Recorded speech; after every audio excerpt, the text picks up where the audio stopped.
Bonjour, nous allons continuer notre petite vidéo mathématique. Aujourd'hui, nous allons aborder la notion des fonctions affines.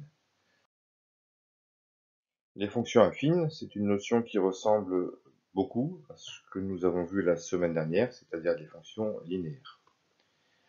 Pour avoir une fonction affine, nous aurons un nombre a, qui sera un nombre donné, qui sera un coefficient. Et la fonction affine sera une fonction qui sera de la forme a fois x plus b. A sera appelé le coefficient directeur de la fonction affine, plus b. A et b seront des nombres que nous vous avons donnés dans les exercices et avec lesquels vous pourrez faire des calculs. Attention, A et b peuvent être des nombres négatifs, donc quand je fais plus b, si b est un nombre négatif, il se peut que dans ma fonction, j'ai l'écriture moins qui apparaisse. Par exemple d'ailleurs, si je prends la fonction f qui à x associe 4x moins 7, c'est une fonction affine, avec a qui vaut 4 et b qui vaut moins 7.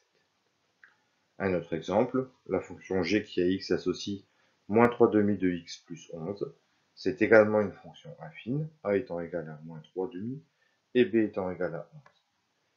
Comme pour les fonctions linéaires, toutes les fonctions dans lesquelles on aura x au carré, x au cube ou x avec des puissances plus grandes que 1, toutes les fonctions où nous aurons divisé par x ne pourront pas être des fonctions affines. Les fonctions affines seront utilisées dans les exercices pour effectuer des calculs de fonctions qu'on vous aura données, ou aussi pour représenter des situations de la vie courante. Sachant que nous avons aussi une propriété, si nous avons une fonction affine avec le coefficient a qui est non nul, différent de 0, alors par cette fonction, toute fonction admettra un et un seul antécédent, un unique antécédent. C'est une propriété semblable à ce que nous avons vu pour les fonctions linéaires. Avec les fonctions affines, par exemple la fonction f qui à x associe 4x moins 1, je vais vous demander différentes choses. Comme pour toutes les fonctions, je vous demanderai par exemple de calculer des images. Donc, pour calculer l'image de 3, je remplace x par 3. Et donc j'aurai f de 3 qui se calculera en faisant 4 fois 3 moins 1. 4 fois 3, 12, moins 1 égale 11. Donc l'image de 3 par la fonction f est égale à 11. Pour les fonctions affines, je vous demanderai également de calculer des antécédents. Pour calculer les antécédents, j'utiliserai le même procédé que pour les fonctions linéaires, c'est-à-dire le passage par une équation.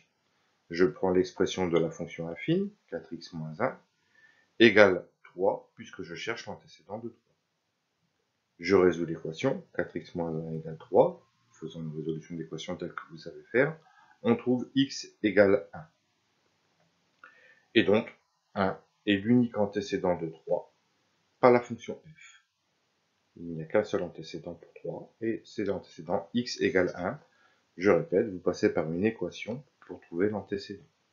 Donc je vous ferai calculer des images et calculer des antécédents. Nous ferons aussi des représentations graphiques de fonctions affines. Pour faire la représentation graphique d'une fonction affine, il faut savoir que la représentation graphique sera une droite. Toute fonction affine se représente par une droite. À la différence des fonctions linéaires, cette droite ne passera pas par l'origine ou pas obligatoirement par l'origine. Donc pour faire la droite, il nous faudra deux points. Prenons comme exemple la fonction affine f qui à x associe x sur 3 plus 4 et faisons sa représentation graphique. La représentation graphique de cette fonction, c'est une droite, je le précise par une phrase, et je choisis deux valeurs pour x, j'ai choisi ici 3 et moins 3, j'effectue les calculs des images, f de 3 égale 5, f de moins 3 égale 3, et ma droite passera donc par les points de coordonnées 3, 5 et moins 3, 3. 3 comme x, 5 pour l'image de 3, moins 3 pour x, et 3, l'image de moins 3.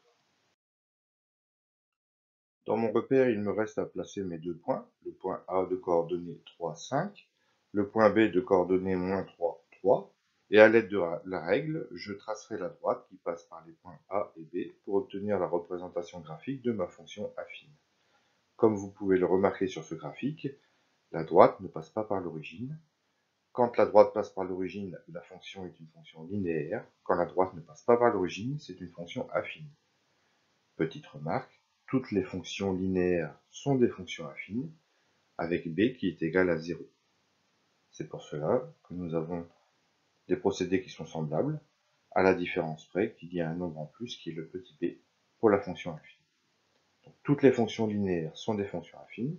Les fonctions affines ne sont pas des fonctions linéaires. Donc je vous laisse analyser cette vidéo, comprendre les notions et faire les exercices que je vous ai placés sur École Directe. Bonne journée à vous.